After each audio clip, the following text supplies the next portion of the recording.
सर्वजीत परमार जी, हरियाणा से। राधे राधे। जय महाकाल। महाराज जी, आपको शिवरात्रि की हार्दिक शुभकामनाएं। महाराज जी, मेरा प्रश्न है, क्या राम नाम का जाप करके शिव जी की प्राप्ति की जा सकती है? मतलब जो अवश्य। शिव जी के गण अवश्य बनना चाहते हैं। किसका किस हाँ, अवश्य अवश्य प्राप्ति कर सकते हैं। आप ऐसा भाव कर सकते हैं कि राम नाम भगवान शिव को बहुत प्रिय है। तो जैसे हमारे भगवान शिव को जो प्रिय हो वो हम भेंट चढ़ाते हैं ना, तो हम राम राम राम राम जप करके उनको देते हैं, उसका फल होगा, शिव की प्राप्ति हो जाएगी। समझ रहे? बिल्कुल कोई संशय नहीं, अवश्य प्राप्ति हो जाएगी। शिव जी का ध्यान कैसे करें? शिव जी की मूर्ति जी को मन में सोचें या कुछ और करें? मुझे समझ नहीं है महाराज जी। बच्चा, पहले नाम जप करो। ध्यान का अधिकार एकाग्र और पवित्र मन में होता है। ना एकाग्रता है ना पवित्र मन है तो आंख मूंद के देखो, अंधेरा नजर आएगा ना। पहले नाम जप करो। प्रायः सत्संग में सुना होगा, हमने एक का नाम जप करो और नाम का ध्यान करो। अक्षर ब्रह्म है, जे ही नाम का रूप तो देखा नहीं है ना। जैसे प्रश्न हुआ ना कि क्या ध्यान करें, तो नाम है। जैसे राधा, हम अपने राधा राधा वही बार बार हमारे नेत्रों के सामने, वही हृदय में चल रहा, वही श्रवणेंद्रिय से सुन रहे। तो उसी राधा नाम में जो राधा रूप है वही प्रकाशित हो जाएगा। ध्यान नहीं करना पड़ेगा, अपने आप वो रूप प्रकाशित हो जाएगा।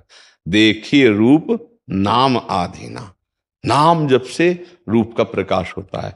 और ऐसे अगर आपको ध्यान करना है तो भगवान विश्वेश्वर विश्वनाथ जी का जो स्वरूप है शिवलिंग, अब उसको छवि में देखिए और वही बार बार ध्यान करते हुए राम राम जपिए। समझ रहे? वास्तविक तो जो शिव का स्वरूप है वो प्रकाशित हो जाएगा, भजन से प्रकाशित हो जाएगा। जो हमारे हृदय में प्रकाशित होगा वो जो देखा सुना नहीं ऐसा है, वो जो न सुना है न देखा है ऐसा शिव का रूप है। और वो भजन से ही आएगा। जो अभी हम देख रहे हैं सुन रहे हैं ये माया युक्त स्वरूप है, और जो शिव है वो अगोचर है, मन बुद्धि से अगोचर है। वो हमारे ध्यान का विषय नहीं है, वो हमारे ध्यान में आते हैं। हमारी इंद्रियों की सामर्थ्य नहीं कि उनका हम ध्यान कर सके, वो मन बुद्धि के अगोचर है। क्योंकि ये प्राकृतिक यंत्र है मन बुद्धि, ये केवल प्रकृति की क्षमता है इसको देखने की, जितनी उतनी ही। संपूर्ण प्रकृति को देखने की भी क्षमता नहीं है। अब देखो, छोटी सी वस्तु देखने के लिए सूक्ष्मदर्शी का प्रयोग होता है, पता है इन नेत्रों में उसकी क्षमता नहीं है।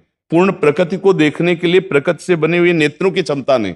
फिर जो प्रकृति से परे परमात्मा है उसको देखने के लिए वो कृपा करके नेत्र गोचर होता है, वो कृपा करके हमारी इंद्रियों में स्फुरित होता है, हमारे मन में स्फुरित होता है। इसलिए हमें लगता है खूब नाम जप करो, शास्त्र सम्मत आचरण करो।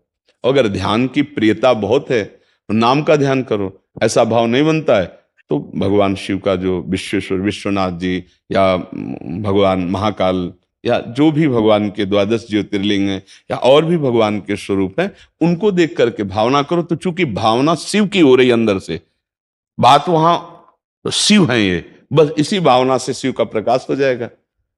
बस चलो, चल दो। तो यात्रा पूरी कराना उनका काम है, हम चल रहे हैं, हम भजन शुरू कर दें। ठीक है?